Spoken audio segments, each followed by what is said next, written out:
Para cerrar este día, ya para acabar lo que nos compete este día, vamos a ir retomando un poco lo que vimos clases anteriores, especialmente la temática de la clase anterior. Ayúdeme, Maverick. ¿Cuál fue el tema de la clase anterior? Sí, solo el tema.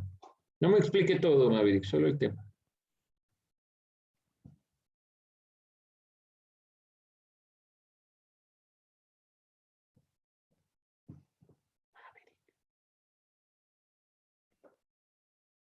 Maverick.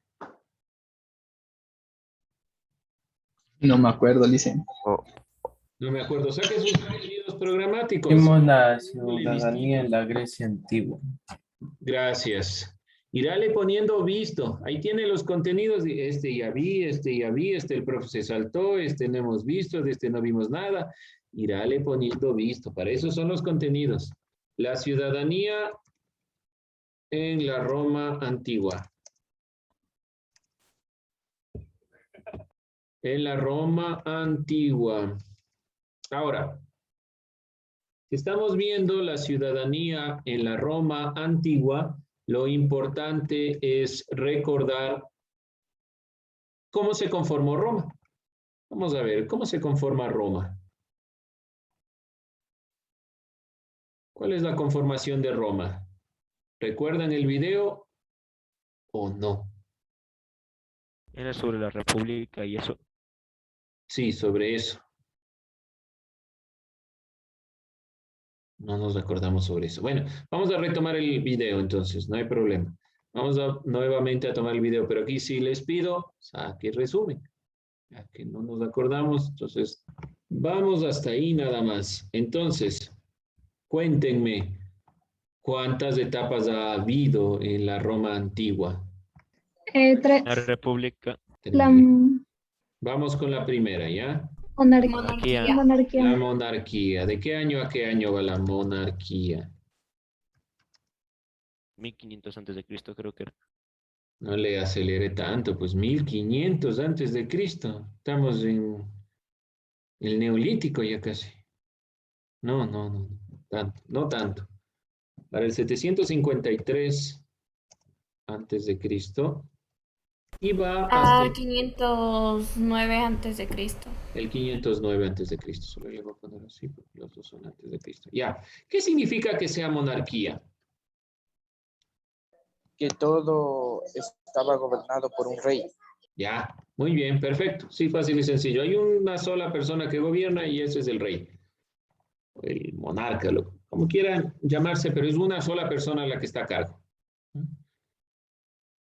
Ahora, se acaba la monarquía y viene un nuevo proceso. Este es el que más nos interesa. La república. República, muy bien. La república que va, obviamente, del 509 hasta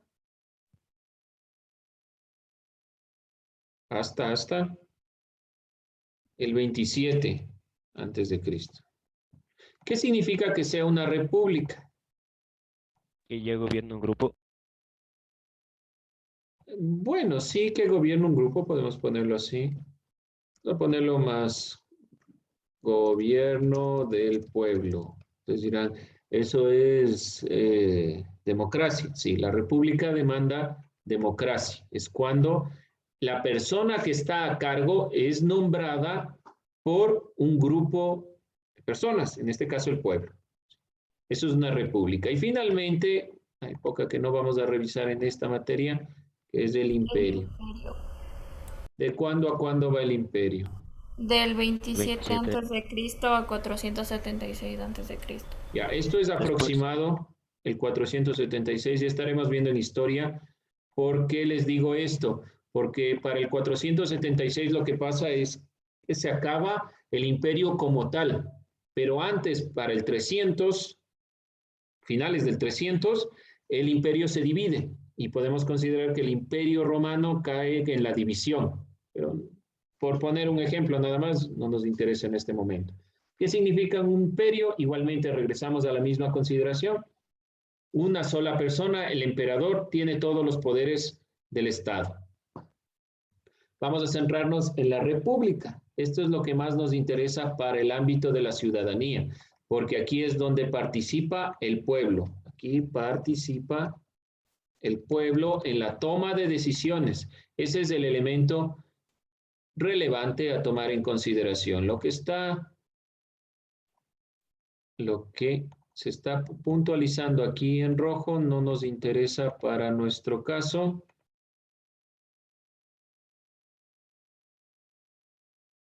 Lo que está en rojo es lo que no vamos a revisar por cuestiones de la necesidad de entender la ciudadanía. Bien, hasta ahí nosotros estuvimos visualizando un poquito y debemos entender qué realmente significa república. Viene de dos palabras latinas. ¿Alguien se acuerda tal vez? ¿Alguien recuerda? Dos palabras latinas, es decir, en latín. Polis. No, polis es griego. Ahí nos vamos un poquito confundiendo, pero no hay problema.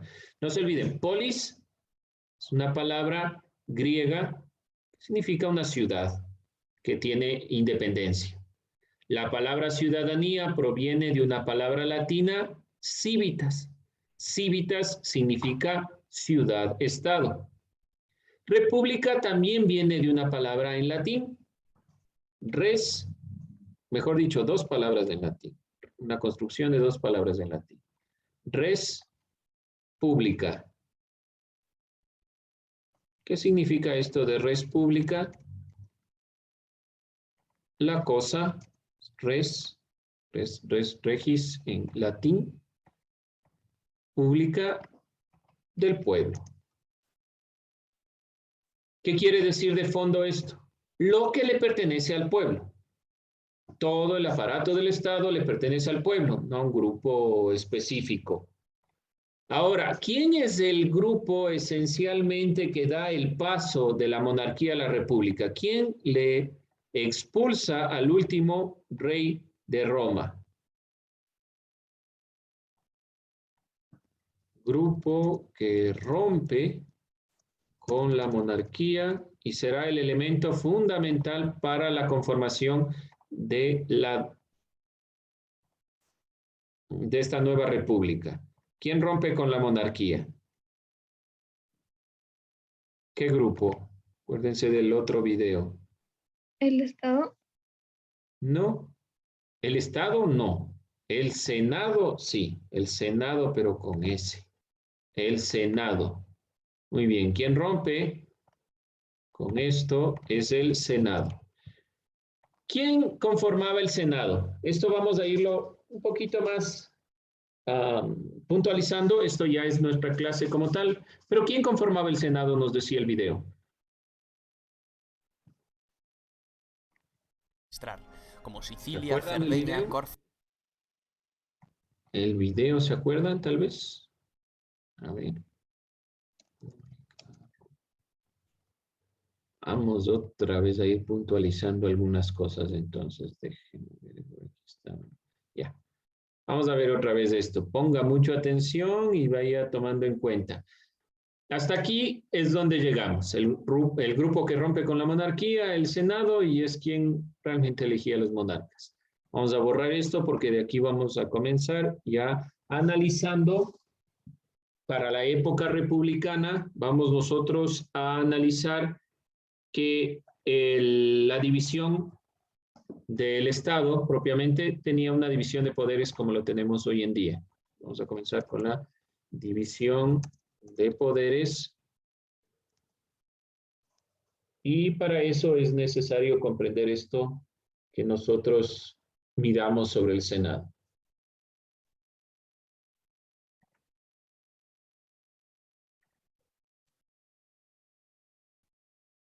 Listo, jóvenes, entonces vamos a retomar lo que pudieron observar en el video. Vamos con la división de poderes. ¿Qué podemos rescatar del video? Primero, ya vamos a ir a las clases sociales. Ahí ya nombraron dos clases sociales. Pero de fondo se puede ver que hay un grupo sumamente importante que se llama el Senado. ¿Qué hace el Senado? Dylan. Cena, no. En la comida.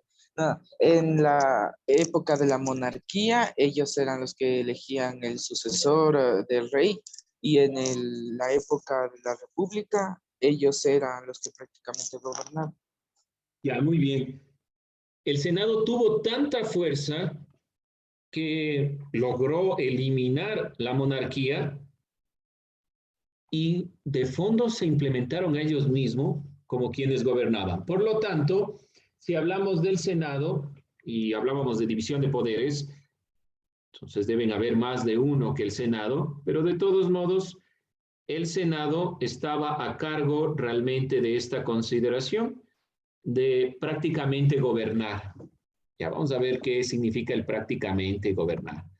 Le vamos a poner aquí. De todos modos, además del Senado, tenemos otro de los otro de los poderes que son los magistrados. Y finalmente los comicios. Vamos a ver qué es cada uno. Vamos a iniciar desde aquí, desde los magistrados, y vamos puntualizando el resto. El magistrado o los magistrados principalmente gobernaban y eran dos que se observaban o cuestionaban entre sí, no era uno solo. Ellos gobernaban de manera directa. Es decir, ¿quién estaba a la cabeza? ¿Con qué lo podemos relacionar ahora? Si hablamos de magistrado, por ejemplo, y decimos era quien gobernaba directamente. ¿Qué poder, qué persona está a cargo de eso? El presidente. El presidente. Entonces, esa idea. Pero aquí eran dos, para cuestionarse directamente. ¿Cuál es el tema? Que los magistrados no tomaban decisiones sin más, sino que consultaban. ¿Y a quién consultaban? Obviamente al Senado. Por eso es que el video decía, el Senado prácticamente gobernaba. Aun cuando existían los magistrados, en realidad el Senado es el que tomaba todas las decisiones. Este magistrado estaba a cargo propiamente de gobernar, consultaban y rendían cuentas al Senado. Entonces, no era así de fácil y sencillo.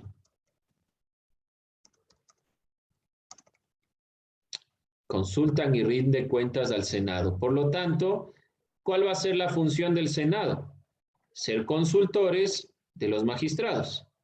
Pero de fondo, al ser consultores de los magistrados, quienes están gobernando son los que conforman el Senado. Manejaba además la política exterior y el tesoro público el Senado.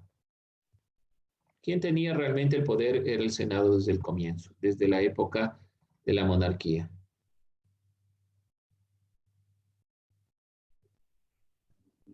Política exterior. ¿Qué significa política exterior? Recuerden en el video. ¿Qué hicieron para mantenerles contentos al pueblo, a las personas? Expandirse. Expandirse. Entonces, ¿quién toma esa decisión? El Senado, a través de su política exterior. Y está a cargo de la política exterior y el tesoro.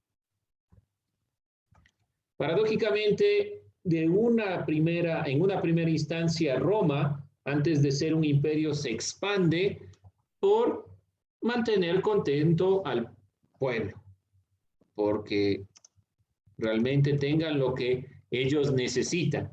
Había que tener más recursos para más gente, había que sacar esos recursos de algún lado. Entonces se expande, pero esa expansión hace también que caiga el Senado, porque al expandirse comienzan a aparecer nuevos personajes, entre ellos Julio César, y van a darle la vuelta a esta consideración, destruyendo el Senado y conformando el Imperio Romano. ¿Qué son los comicios, en cambio? Esta consideración de los comicios, las decisiones que tomaba el pueblo, esto que decía ahí, se reunía el pueblo para exigir más derechos. A eso llamamos comicios. Son asambleas propiamente donde el pueblo opinaba. Asambleas populares. Aquí se hacían las leyes. ¿Cuántos poderes tenemos hoy en día en el Ecuador? Esta es la base de los 3 poderes del Estado que todos conocemos, pero ¿cuántos poderes tenemos? ¿Y cuáles son? 2, 3, 4, 5, 6, 7. ¿Cuántos poderes tiene el Estado ecuatoriano?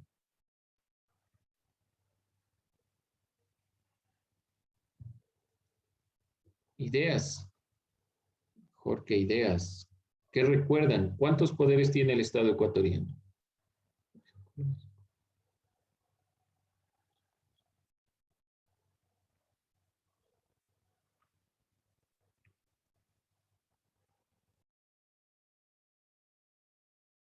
A ver, jóvenes, estos pequeños inconvenientes técnicos que suelen suceder. Vamos a ver si me escuchan o no me escuchan.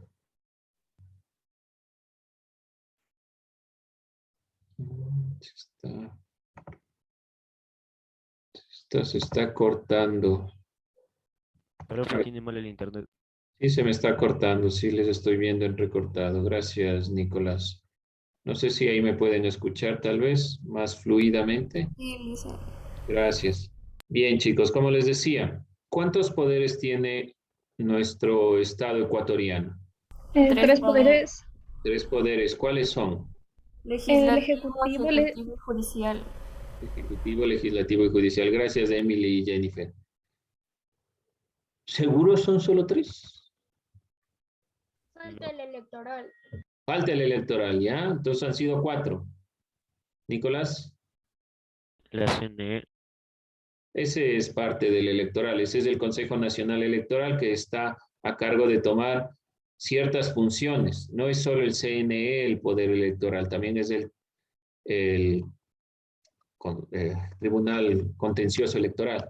Entonces no son solo ese, pero se llama poder electoral. Son 4 entonces. ¿Alguien que difiera? ¿Alguien que diga no, no son 4, son solo 3, son más? Solo 4. Bueno, les faltó un hito. Participación, lo que tiene que ver con participación ciudadana, justamente, El poder ciudadano. sí, tiene que ver con esto del poder ciudadano. El 5º poder del Estado, propiamente llamado Consejo de Participación Ciudadana y Control Social, que es el Consejo realmente, pero este 5º poder del Estado es la función de transparencia y control social, ¿sí? 5º poder del Estado está a cargo de la participación de todos los ciudadanos en la toma de decisiones en cuestiones de control a los otros poderes del Estado. El Estado ecuatoriano entonces tiene 5 poderes del Estado. El último poder del Estado es la función de transparencia y control social, donde está el Consejo de Participación Ciudadana y Control Social, que es lo que nosotros más conocemos. Pero esta función abarca algunas entidades del Estado, algunas empresas, algunos elementos del Estado que ya estaremos nosotros visibilizando al finalizar este año para que tengan más en cuenta. Por ahora, vemos que no es un invento nuevo esto de la división de poderes. No es un invento tal vez de la Revolución Francesa, no es un invento de los inicios de las repúblicas o de las independencias en el siglo XIX, sino que ya es una consideración de la Roma antigua antes de Cristo en la época republicana. Y vamos a cerrar el día de hoy revisando las clases sociales de la antigua Roma. Pudieron ver ya 2 clases sociales en el video. Nombraban unos, conformaban el Senado. ¿Cómo se llamaban esos jóvenes? Patricios. Los patricios. ¿Quiénes eran los patricios? Principalmente personas antiguas de Roma, como decía ahí, es decir, que estuvieron desde la época de la monarquía, pero sobre todo eran los propietarios de tierras, de casas, de animales, de personas esclavizadas. Eran los propietarios, a ellos llamábamos patricios. Y el otro grupo, Plebeyos. plebeyos. ¿Cuál es la característica? ¿Cómo podríamos decirles que son los plebeyos? Eran el pueblo, la gente pobre. Perdón, Gabriel, un poquito más alto.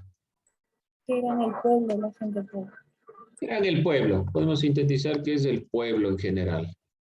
Este pueblo podrían ser considerados pequeños comerciantes, artesanos, también eran hombres libres. No solo los patricios eran hombres libres. ¿Quiénes eran considerados fuera de la condición de personas, de seres humanos? Eran los esclavos, que nosotros les vamos a catalogar como personas esclavizadas. Estas personas esclavizadas conformarían la última parte de la clase social como tal, pero de fondo no es una clase social porque las personas esclavizadas se les obtenía a partir, principalmente eran prisioneros de guerra o hijos de personas esclavizadas. Bien, con esto vamos a ir cerrando la siguiente clase. Vamos a ver una división un poquito más profunda de las clases sociales para entender cómo se fue dando la ciudadanía y quiénes tenían privilegios sobre los otros. Los ciudadanos eran los varones libres en la época romana que podían participar en la política. Los no ciudadanos eran hombres libres o personas esclavizadas y las mujeres que carecían de derechos ciudadanos y se dedicaban a actividades agrícolas o domésticas. Ya vamos a ir puntualizando estas clases sociales. No es tan sencillo en la época romana como en la época griega, que dividíamos ciudadanos y no ciudadanos. Aquí hay algunos otros parámetros más, pero de fondo siguen siendo los hombres quienes tienen más derechos sobre las mujeres. ¿Alguna pregunta, alguna inquietud? No dice. ¿No? Listo, jóvenes, no nos vamos a cansar más. Vamos a cerrar ahí nuestra clase.